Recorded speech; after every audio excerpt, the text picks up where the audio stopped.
But on the general point that we should look at all the available information, obviously this is correct, and in the spirit of that idea, let's return to that PragerU video featuring Patrick Moore.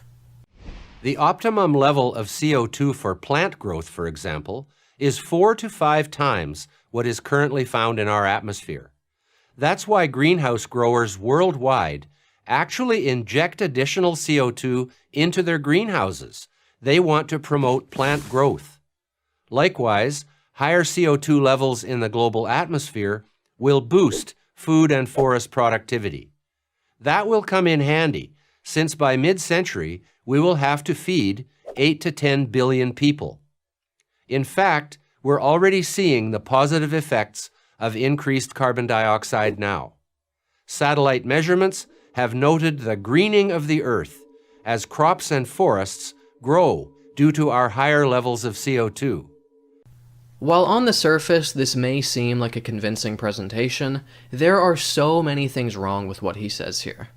He's presenting an extremely oversimplified account of how things will play out.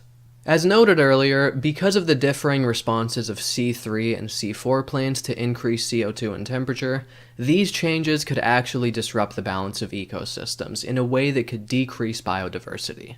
As David Chandler and Michael LePage write in an article for NewScientist.com, quote, "Some plants already have mechanisms for concentrating CO2 in their tissues, known as C4 photosynthesis, so higher CO2 will not boost the growth of C4 plants," end quote.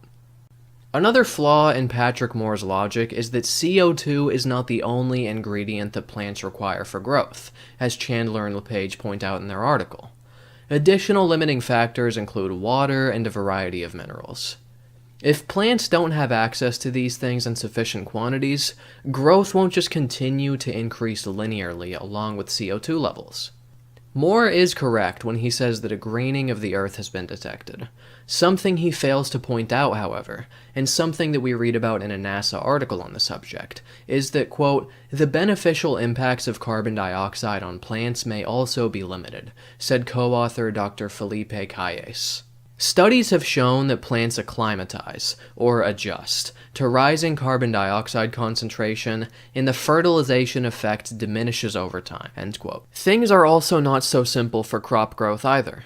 As Chandler and LePage continue, quote, "The crops most widely used in the world for food in many cases depend on particular combinations of soil type, climate, moisture, weather patterns, and the infrastructure of equipment, experience, and distribution systems.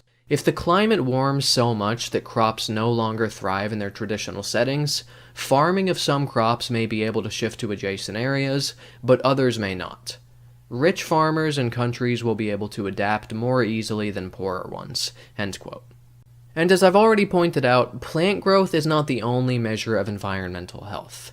Take one look at what's happening in the oceans as a result of global warming, and your pants should be immediately filled with piss. I'm on Patreon. There's a link in the description if you'd like to support my content. I would really appreciate it. There's also social media links in there if you want to follow me there. I'm trying to build up some of those followings. I would really appreciate it.